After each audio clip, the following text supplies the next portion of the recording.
Malang betul nasib Teddy suami Lina yang hingga kini ia masih dirundung masalah harta warisan sang istri. Bahkan kini terancam tak dapat apapun dari harta Lina, Teddy justru terancam akan berhubungan dengan pihak berwajib. Ya, seolah telah lelah dengan masalah yang menimpa warisan Lina, akhirnya Rizky Febian resmi melaporkan Teddy ke penjara. Kesabaran Rizky Febian bak habis manakala Teddy tak kunjung mengembalikan aset milik Lina. Pasalnya diketahui total aset Lina yang masih dipegang Teddy berjumlah hingga miliaran rupiah dan diketahui harta tersebut merupakan titipan Rizky Febian.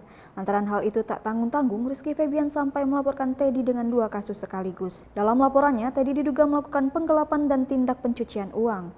Bak menyerah dengan keadaan, akhirnya Teddy mengaku siap bila ia terbukti bersalah dan harus dipenjara. Hal itu diungkap kuasa hukum Teddy belum lama ini di kanal YouTube Indosiar. Masalah ini bermula dari tuntutan Teddy untuk mendapatkan aset mendiang sang istri sebesar 750 juta. Bukannya terwujud, permintaan pria berkacamata tersebut malah jadi bumerang.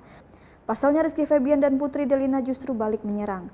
Rizky Febian belak-belakan meminta pertanggungjawaban Teddy atas aset miliknya yang dititipkan kepada sang ibunda semasa hidup.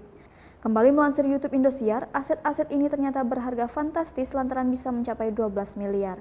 Kian hari kian serius, kasus ini sekarang tengah ditangani Polda Jawa Barat.